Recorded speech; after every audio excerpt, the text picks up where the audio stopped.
the left is Petar Čekerevac. He's coming from Serbia. Petar holds a bachelor's degree in international relations and master's degree in peace and conflict studies from the University of Belgrade before joining LIBEK, and he is the executive manager at that organization. Petar worked for several civil society organizations as a coordinator, project manager, and activist. His focus is on academic interests are on conflict resolution, individual rights, public policy, and political theory. Further left, we have Adis Muhovic. He is coming from Bosnia and Herzegovina. He is the executive director of the Center for Policy and Governance in Sarajevo, Bosnia and Herzegovina. Before joining CPU, Adis worked as communication and public relations officer at the United Nations Development Program, UNDP in Sarajevo. He is passionate about introducing new IT and web-based solutions to the civil society sector's challenges. And on my further left, I have pleasure to introduce to you Natalia Otel Belan. She is the regional director for Europe and Eurasia here at the Center for International Private Enterprise. Her over 15 years of expertise is in improving the business environment, corporate governance, business advocacy, anti-corruption and ethics, association management, and coalition building in the private sector. Prior to this, she worked on rural economic development in the World Bank. So as you can see, we have three utmost experts on the Balkans. And I will start with short questions. They will provide me with answers that will last for about 3 minutes, and we will make sure to leave enough time for your questions and answers. So the first question goes to my two colleagues from overseas. News that are coming from the Western Balkans are not really the greatest one. They are actually unsettling. In Serbia, we are gearing towards the general elections that are scheduled for early 2020. And we already have political opposition parties that they are saying that they will boycott the election. They are saying that the situation and the conditions, the means of election would be rigged. At the same time, in Bosnia and Herzegovina, there were elections, general elections in October 2018. However, since that time until the present moment, there is no federal government in Bosnia and Herzegovina, prompting many people from abroad and from within the country to actually call for a special election or to even changes into the data system. So my first question goes to experts from the region, and it's basically, could you briefly talk about the current political situations in your respective countries, and tell us also how those situations impact the economy? Who is starting? Petar is starting. Whoever is now. Yeah, sorry. Oh, fine. I think it's okay, good. The situation I can speak for Serbia, I don't want to speak on behalf of other countries, but in Serbia right now we have a situation where for 6 or 7 years from now we have had the same constellation of power in the government, and basically the same parties and same interests ruling the country for this period of time. And a lot of people have, through these 5 to 7 years, experienced something that can be called like a slow economic growth of 2.5%. So there is some, it's not worse for most of the people economically. For some, it's a lot better, but there are still the key fundamental problems that Serbia had, they remain. So the problems with the rule of law, the reforms have been mediocre, even though the current government has done some good reforms. There is also an erosion, not only perceived, but I think very real erosion of institutions in the past few years, especially in the domain of the rule of law. And for most of the people, if you look at the public opinion polls, how they see the situation in the country, they kind of remain optimistic and they still trust the current government. But big part of this is based on these experiences of some sort of a slow economic growth or a status quo. And of course, a lack of any alternative in Serbian politics, because currently, if you look at the opposition parties, you do not really have a choice, because the most powerful and the most famous actor in the opposition are the politicians who were replaced by the current government to begin with, so people do not want to vote for them. while the new parties are still too small to be perceived as credible, replacement alternative to the government. So you can see the Serbian political scene as reshuffling in a way, trying to rebuild itself. And for as long as that's the case, we will have basically some sort of a status quo. A pessimistic scenario now is that a recession hits and people start feeling worse off and they lack an alternative.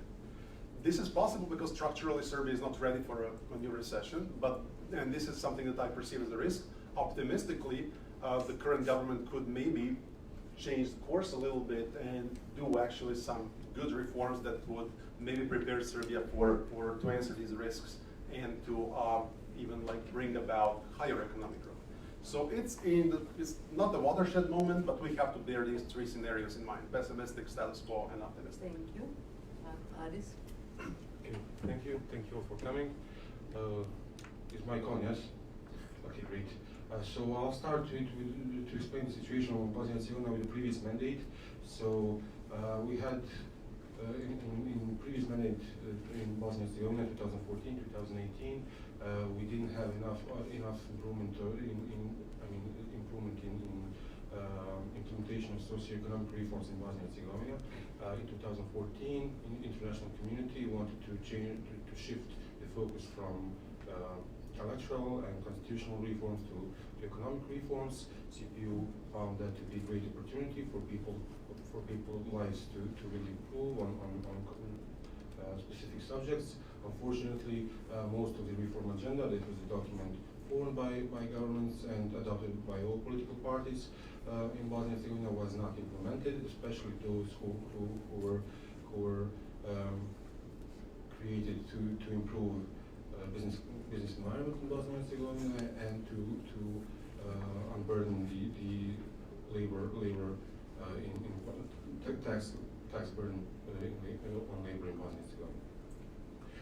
So in 2018 we had elections, and 1 year later we still don't have a national government and we don't have entity government in Federation of Bosnia and Herzegovina. The biggest problem for now is that different political parties and politicians from Republika Srpska and politicians from Federation of Bosnia and Herzegovina don't have a joint view of where Bosnia and Herzegovina should go. The main obstacle is ANP, Annual National Program for NATO. Politicians in Republika Srpska don't want to submit the ANP, while many politicians in Federation of Bosnia and Herzegovina are really insisting on that program. So when you look at Bosnia and Herzegovina now, we two main topics are in public. First is security, of course, and that's where NATO subject is really important. And the second is the economy. That unfortunately that subject is now left on the side by politicians, and we still need to face those challenges in next period. Thank you. Let's now talk briefly about ways those political realities affect ordinary people. We know, for instance, that before the elections in Bosnia, 2018, there were quite big protests in Banja Luka, Republic of Srpska. There is also protest called Justice for David, Pravda za Davida, that transcends, interestingly enough, ethnic lines. And that's happening, and it seems that, first of all, that it's grassroots organized, and it's still ongoing thing. And then in Serbia, it will soon be a year since the street protests have started, firstly in major cities and now all over Serbia, more or less. People in Serbia protesting every week, demanding different things.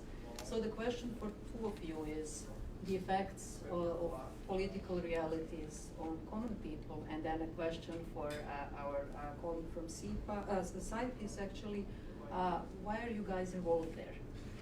And what is your particular approach to the region? Would you like to start? Yes. So yeah, correct. Last December, I think it was, we had November 30th, yeah. So I went to pretty much all of those, but yeah, so we had this start of these new protests, which are the biggest so far since the SNS came to power in Serbia, where at one point there were protests in over 100 places in Serbia and with tens of thousands of people on the streets. I think that we should see this. This is a protest of people who never liked the SNS. So this is not a protest that will endanger the SNS in any way, but it shows that this sentiment of dissatisfaction with the SNS rule is kind of consolidating, and people were able, with just like basically grassroots with some help from people in politics, but it was a pretty much grassroots thing, mobilizing very large numbers into these protests, and that showed, I think the biggest success of that is it kind of like brought this atmosphere of fear that people sensed. And we actually, I think these protests had or three major achievements. One, it showed that people are finally able to consolidate themselves and actually retain protests for almost a year now, even though it's in decline due to mostly logistical and strategic reasons. But they showed that they could stay on the streets week after week after week, and protest. They showed that they could actually make the SNS concede. So we should remember that these protests led to at least 2 resignations in the SNS, to SNS opening, softening, like opening space for opposition, not enough, but more than it used to be in the media. So we saw that SNS was ready to get and sit on the table with opposition and with people, just because some people went out on the street. And the whistleblower that released the leaks with regards to the arms trade a few weeks ago, who was arrested, was released from detention just after maybe 50 people showed up in front of the prison. So I think that this tells us that if people do more to mobilize, they could, the SNS will probably recognize that for some reason. So I think that right now the protests are in crisis, I would say, and they have been monopolized by the pro-boycott part of the opposition. And this is why they're declining in numbers, but it's still substantial in a way that it shows all these things that I just talked about. Thank you, Alice. What's going on in Sarajevo and elsewhere in Bosnia? Well, not only in Banja Luka, there were protests also in Sarajevo. We have two cases, really similar cases. In Banja Luka there is David, and in Sarajevo there was Belan. Both of them young men killed, and those murders were never resolved. In Banja Luka, protesters claim that people within the system and within police murdered David, while on the other hand in Sarajevo, protesters claiming that one of the most powerful men in Sarajevo, tied to major political party, actually was involved in that case. So what that basically represents is the fear of people from unjust system. Not only that the political elites and their oligarchs made to capture the economy and the state, they now move to another phase where they feel like they're comfortable enough in their position to murder people and go unpunished. So I repeated this for many times here in DC. Young people in Bosnia and Herzegovina are leaving Bosnia for 3 main reasons. First is economic despair and unemployment. Second is political situation, because they feel that we are really unstable country. We always talk about new conflicts, etc., etc. And the third is unsatisfaction with public services. At the same time, you always feel and you hear from people that the system is unjust, and that if there is no justice, there is no reason to stay in the country. And just to make clear, those 2 protests, one in Sarajevo, originated in Sarajevo, the other one in Banja Luka, at one point they were protesting all together. This is why I said it was really interesting to see that in otherwise ethnically divided Bosnia and Herzegovina, there was something that was actually unifying people. If I may add, we may be exaggerating the fact that Bosnia is ethnically divided, because people work together, people trade together. People in the Republic of Srpska more and more come to work in the federation because there are new jobs opening in the federation that need to be filled in. So on the basic level, the vision is not that visible. But elites are always claiming that we are divided. Thank you. And now can we hear a little bit about CIPE's approach, especially why are you focusing on our region? Freedom House 2019 report rates both Serbia and Bosnia and Herzegovina as countries that are dominated by populist leaders.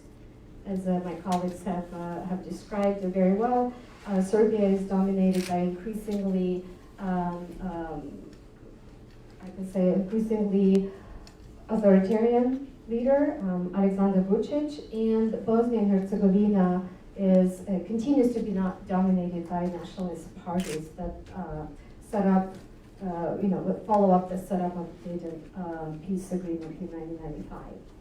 While the resurgence of populism is a more recent trend in Europe and elsewhere around the world, populism in the Balkans has had a much longer history.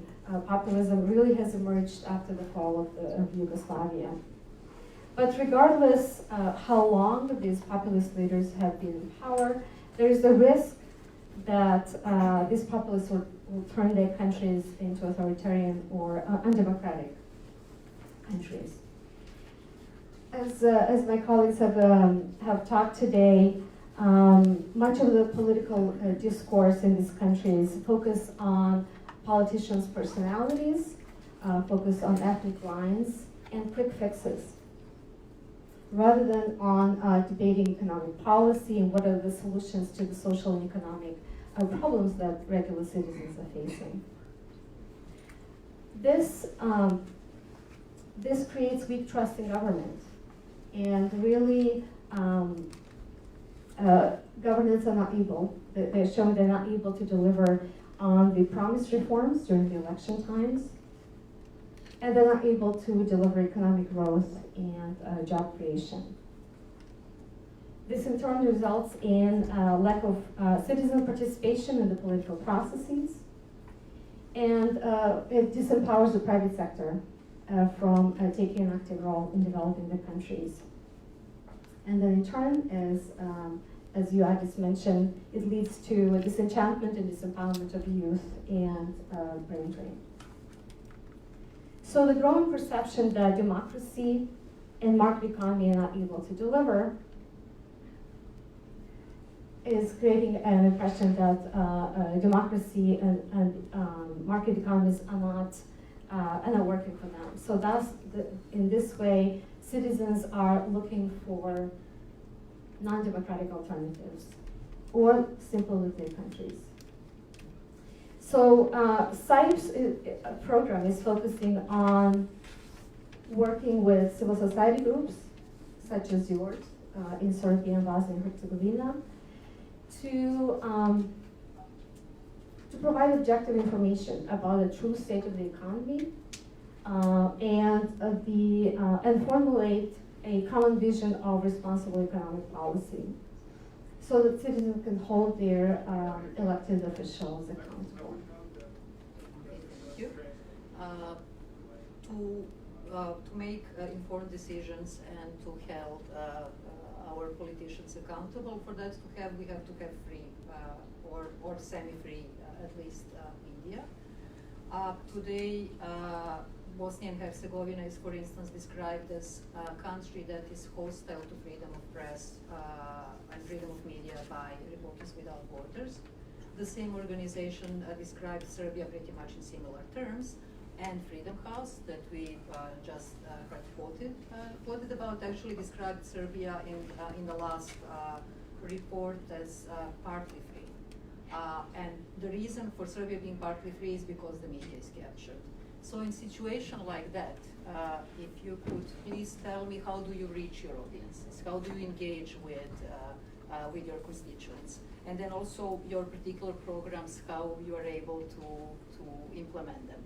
And then for the expert from CIPE, if you could tell us a little bit about the best practices on a similar topic, maybe from different parts of the world, but if you could tell us something that actually works. Maybe Alice. Just before you jump into the next round, if you don't mind, we need help with Marija's mic because at the back of the room have difficulties hearing you. Okay, so I should just, is that better? It's green.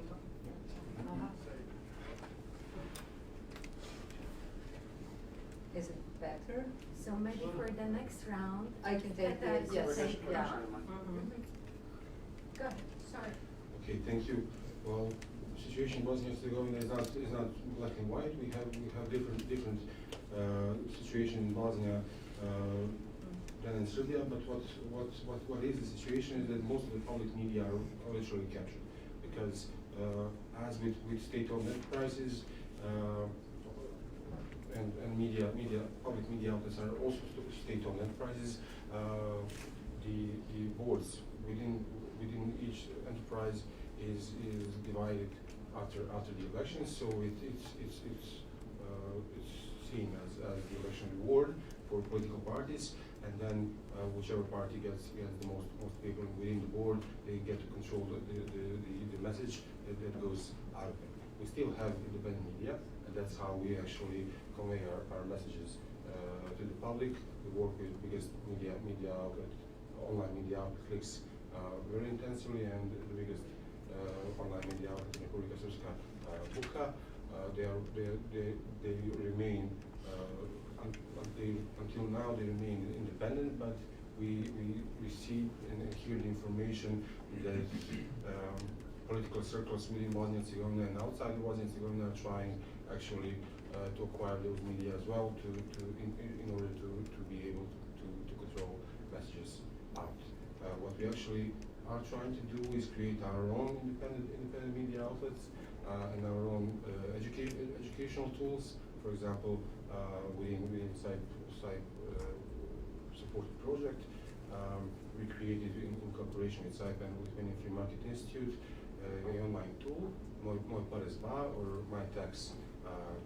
That's an online tax calculator. It's an educational tool where basically each individual can input their own wage and their costs, their expenditures on a monthly basis, and it calculates their monthly and yearly tax burden, and at the end gives them their individual tax living day and receipt for public expenditures based on cost of functions of government, UN and World Bank. And do you know how many people use that tool so far? Well, this year 40,000 people used the tool.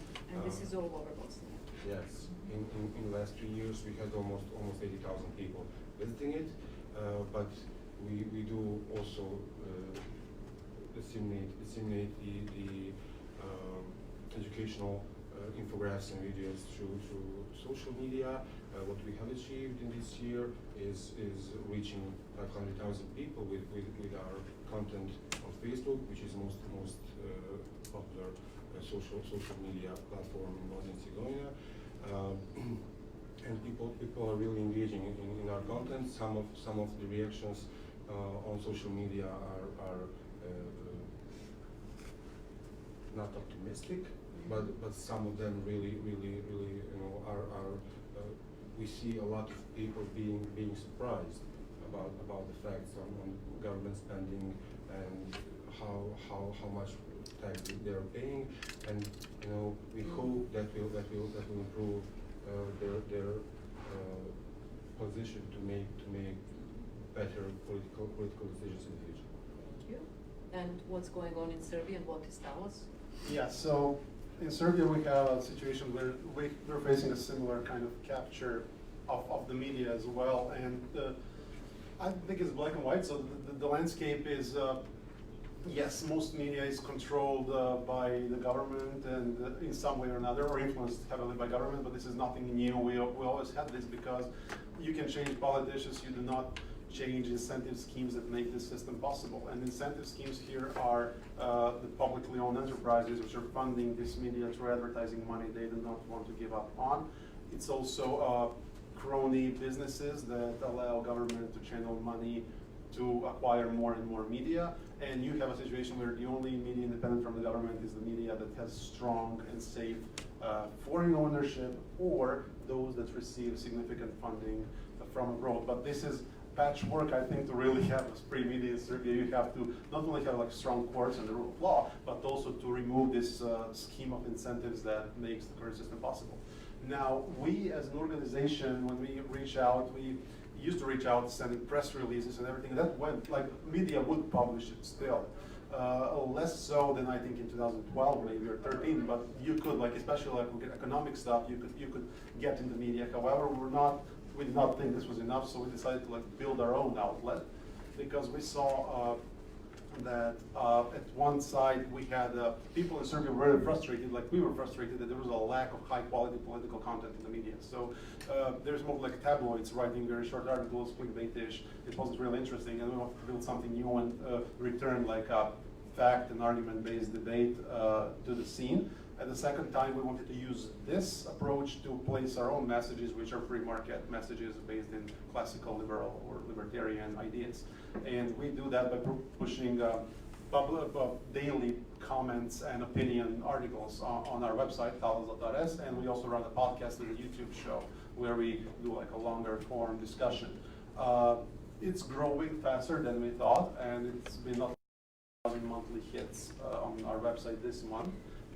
We do not sustain this number, which is actually fairly high for Serbia. Like only companies that have bigger numbers than that would be like mainstream media companies.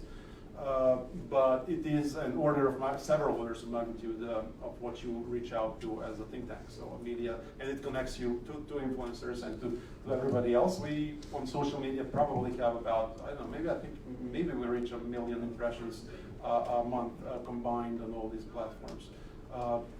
I will have to check that, but it's certainly a way to go, I think, because if you're not happy with how media, transfers your messages, I think it's a very good idea, whatever you do, to build your own media. And finally, the best practices. I would rather talk about CIPE, how CIPE is helping these ongoing efforts by our partners in both Bosnia and Herzegovina and Serbia. So why did CIPE come to the picture? How is CIPE helping augment these efforts? So in Bosnia and Herzegovina,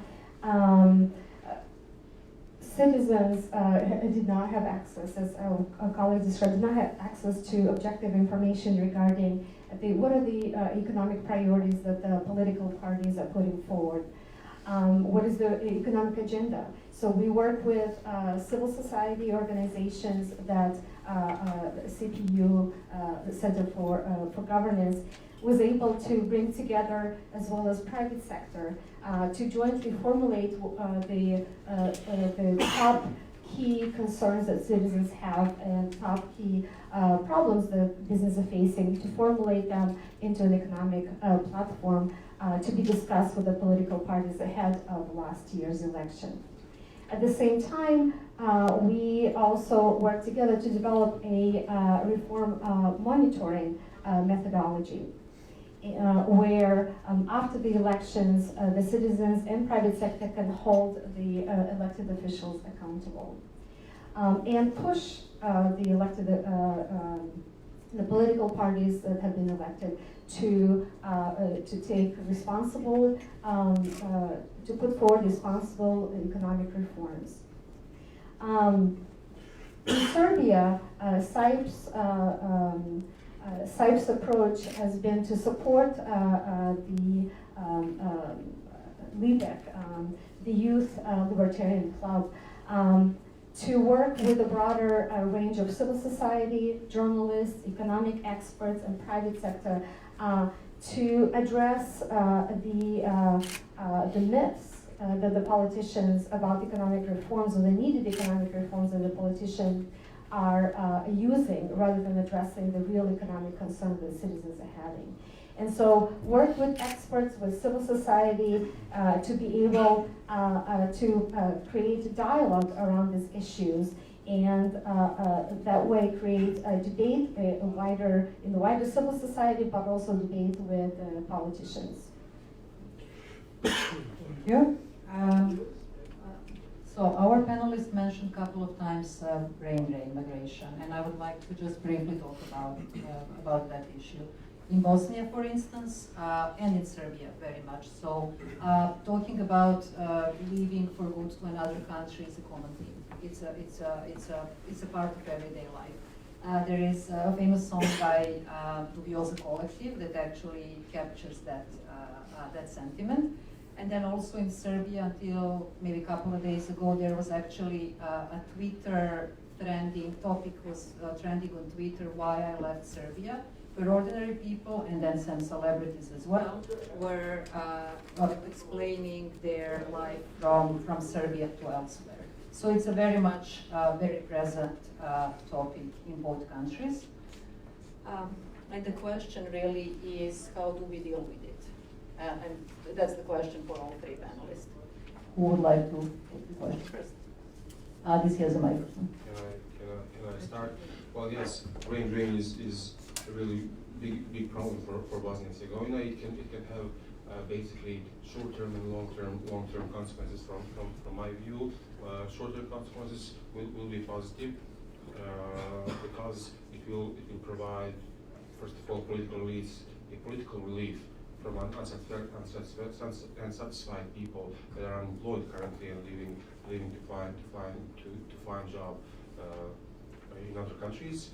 And the second is that remittances from those people that are leaving will come in the country, and those who are staying will have more money to spend. So in the short term, we will have some positive effects from that trend. Long-term effects will be disastrous because we see in Bosnia and Herzegovina increasing number of jobs created, and we hope we can expect more jobs to be created in the future, and those positions will not be filled, and we will basically need to import labor force instead of having our own. What I would also want to add is that not only people unemployed with low skills are leaving the country, we are losing our best and most brilliant people as well. This is not a new trend. The best people, as it is saying, everyone clever already left. Only us stupid are still here. But I don't think that is entirely true. But at the same time, yeah, we see smart people leaving. We see people from good positions leaving Bosnia and Herzegovina. We see people also from public jobs leaving Bosnia, and they are the group of people that are actually doing good in the country, because in Bosnia, in private sector, the wage is twice as low than in public sector. So if we see the reality where people that have quite good wages in our society are leaving, that's really a signal where we need to be worried. Thank you. So 3 questions for Petar. Is it pretty much the same in Serbia? Yeah, I think this sounds pretty much the same as in Serbia. There is, of course, a big brain drain, but there is also some misconceptions about it. For example, there is always this number of 70,000 people floating around that leave annually. That number is very tricky and is probably based on poor reading of OECD statistics. And I've consulted our economists before coming here on this, and they say that actually is the case. The number is lower. It's still high, but it's lower because what happens is that, yeah, a lot of people move, but a lot of people move to Serbia as well. Mostly retired people from Western wealthier countries, of course, Serbians who live there, they return every year as well, and there is influx of people from Montenegro, Bosnia, and other places where they arrive. So the number of people who are like going to the West to work and live is probably 15 to 20,000 people rather than 70,000 people a year. That's still high because you have 20,000 very productive people leaving for other countries, so it's a big problem. Now, how do we solve it? I think to solve it, you really need to build a place where they have to stay. So you just reverse engineer, starting from the reasons they leave. They leave mostly most of the people leave because the salaries are low. That's a very simple reasoning. You do not want to work for 250 euros a month when you can work for 2,000 euros a month and have a much higher living standard. To do that, we need to boost economic growth. Serbia is growing 2.5%, so it's like pure math. As a libertarian, I think that we should grow 10 to 12% a year, which is possible, but my economist friends say like, that may be too fast for our people, your radical reform. I'm like, cool. But everybody pretty much agrees that growth rates of 5 to 7% are more than realistic for Serbia if we do the right reform. And then we could do something like Slovakia or Poland did years ago, and then slow down the drain just by giving people a perspective to stay. But there is also the people with higher income who leave, and they leave because they do not like they feel a big sense of injustice, corruption, and just like apathy around them that they don't want to live in. So I have a friend in the Netherlands. He moved because he could make same money or even maybe bigger money in Serbia. He just moved because he doesn't want to have a debate whether just like fundamental political debates that are long resolved in pretty much any Western society. And he says, I like living in Amsterdam because people are relaxed about everything that's politics related. And in Serbia, people are obsessed with everything that's politics related because they have many problems. Thank you. And do we have CIPE's resolution or an idea or a program that might address young people staying in the country? And now I'm thinking about the good program that you have in Macedonia, maybe? Yes, thank you for mentioning that. So across the Balkans, the private sector consistently is saying that lack of qualified skilled workers is one of the top barriers for doing business. The inability to find the right skilled people. We have worked in North Macedonia to look at specifically at the issue of this issue through the lens of youth unemployment, and in North Macedonia the outflow, the brain drain of young people is pretty significant as well, and not just in Serbia or Bosnia and Herzegovina. We specifically looked at one way to address the issue is to engage young people in the economy and look at the mismatch between the graduates, the programs that the education system produces versus the actual needs of the private sector. We designed a program that focuses specifically on youth leadership and youth entrepreneurship. That is looking not only at helping young people to become entrepreneurs, but really to develop entrepreneurial mindset among young people so that they are able to adapt the skills that they get from the education system in the realities of the North Macedonian economy, either in the public sector or in the private sector. In this case, CIPE partnered with a world-class entrepreneurship education institutions such as the University of Michigan's William Davidson Institute that has under its auspices the Institute of Entrepreneurship Development. And we, together with two local organizations, one which is the Youth Education Center, an organization that has been working on educating young people across the country, and an economic policy organization called the European Policy Institute, that together looked at analyzing the barriers for youth employment. I don't know where that came from. But also work with the private sector to be able to bridge that mismatch of skills.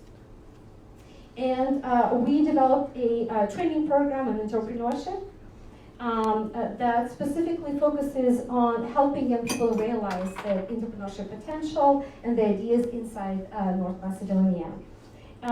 Some of the ideas that came out of this program are, young people have been very innovative at looking at the social problems that the country is facing, and one such idea was redirecting unused food from restaurants and grocery stores to the vulnerable populations.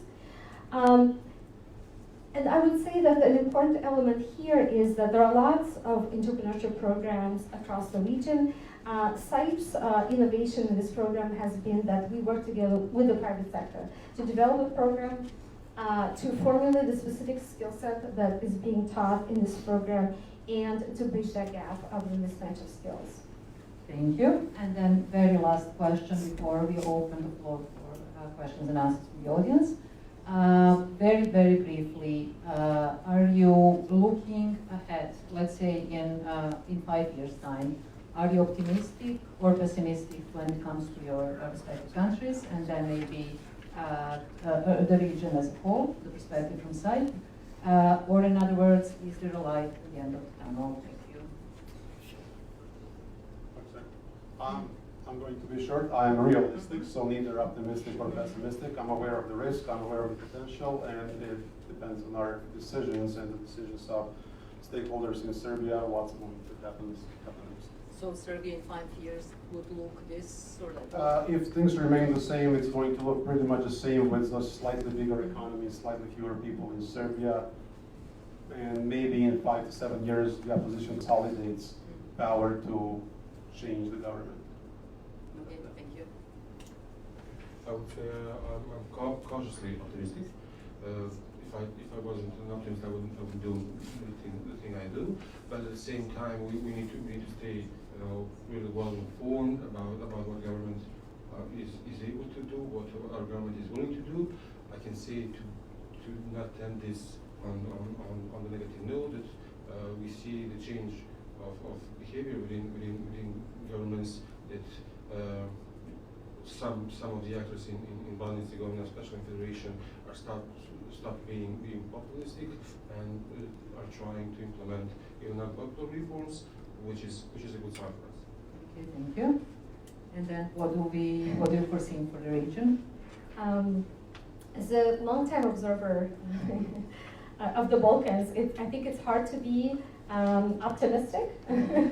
Or I would say, I want to agree with my colleagues that it's better to be realistic about the future of the region.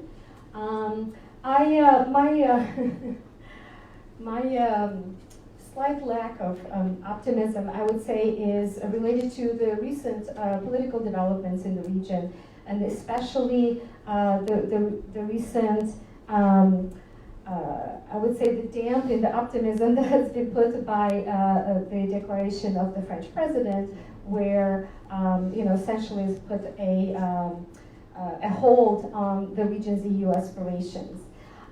So I would say what this really, this provides, I want to say, an opportunity for the region to, rather than looking in the outside for support for this region to move forward, I think this is a time for the region's leaders, for the region's civil society and private sector to really think about what motivates the region to move ahead, and really think about the needs of the citizens and the needs of how can the region find solution for its own development, its own future inside.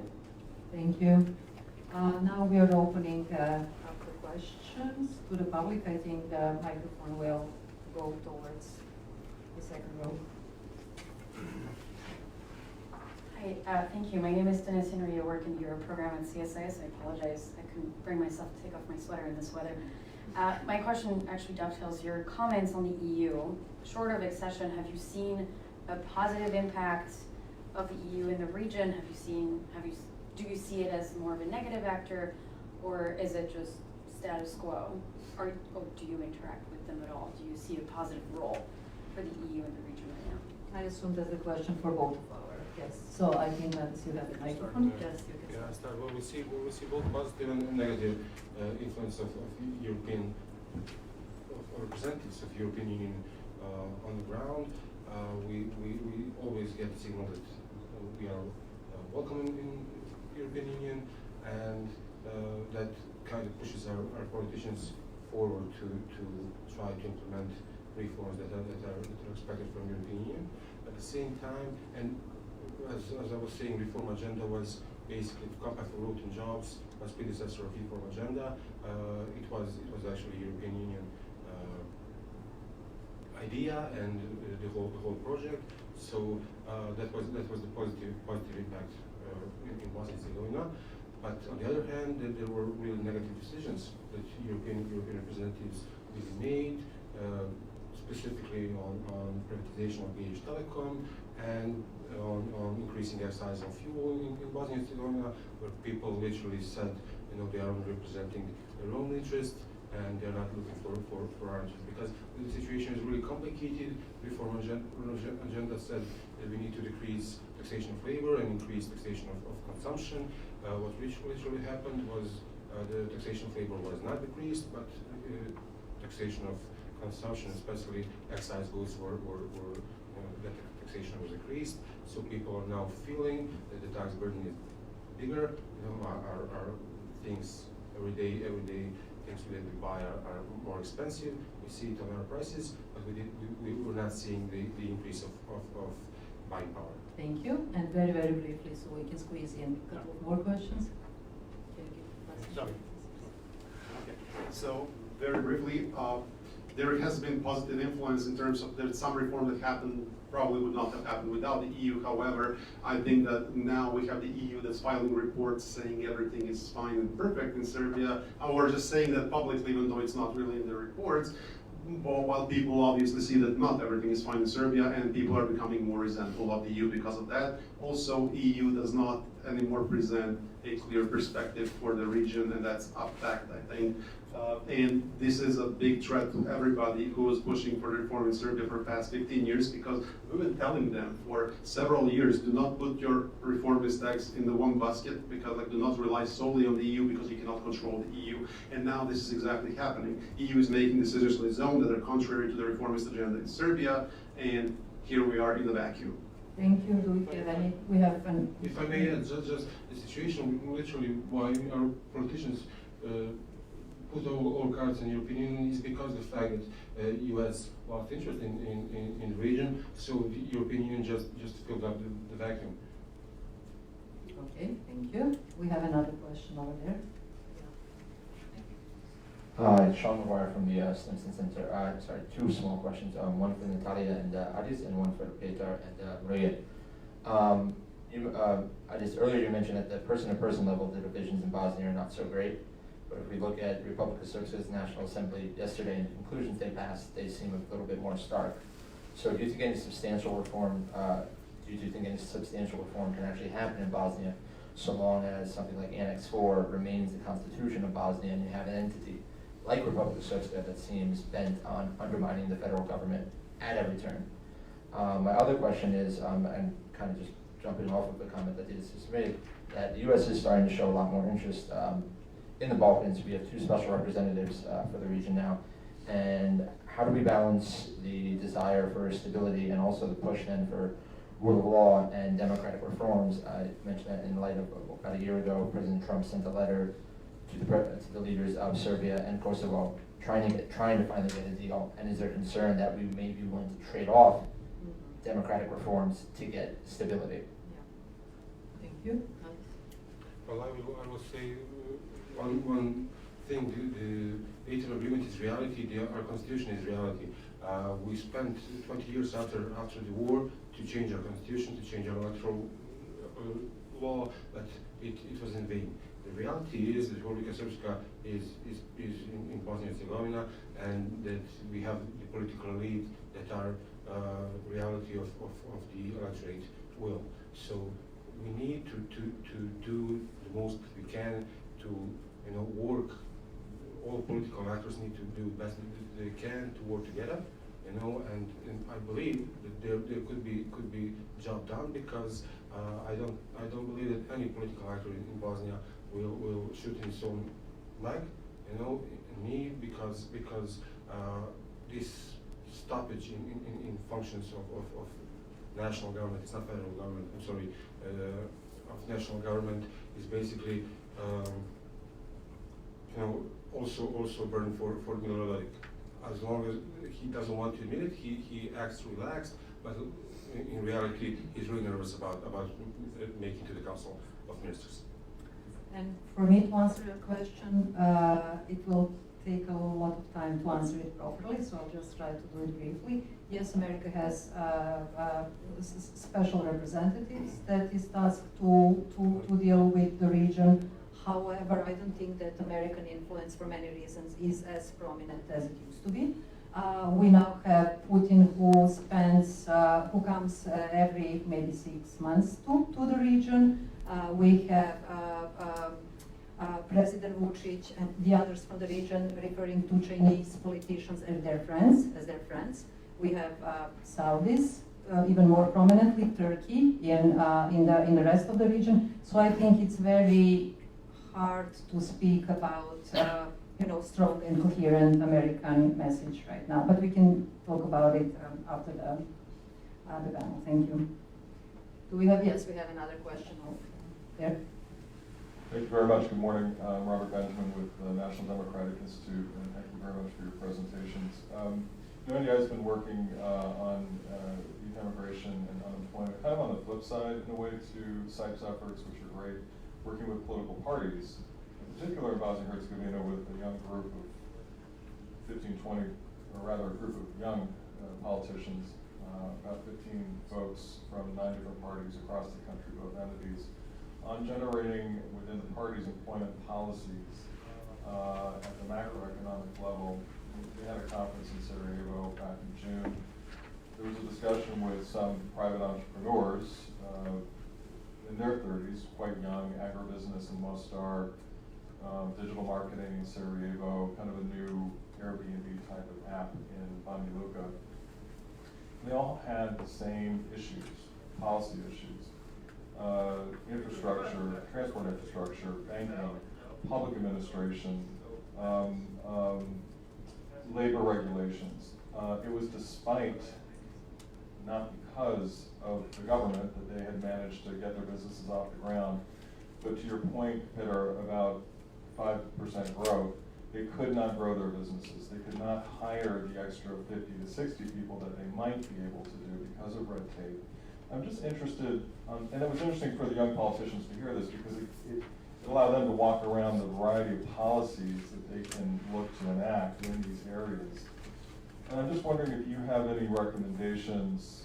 How do you prioritize these policies in your mind to generate employment, to generate private sector jobs for young people? Is there a set way you can arrange these various issues, banking, infrastructure, labor market reform, et cetera? Are there things that you would highlight as particular priorities? Thanks. Thank you. Yeah, so when you look at it, depends, but yes, definitely. So in the short term, you can reduce taxes, for example, and release some of the burden.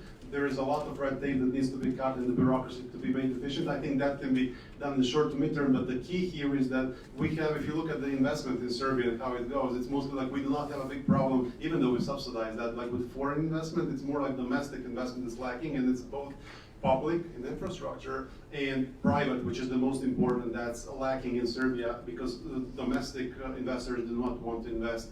And the reason for that, yes, it's taxation to a good extent, so we need lower taxes.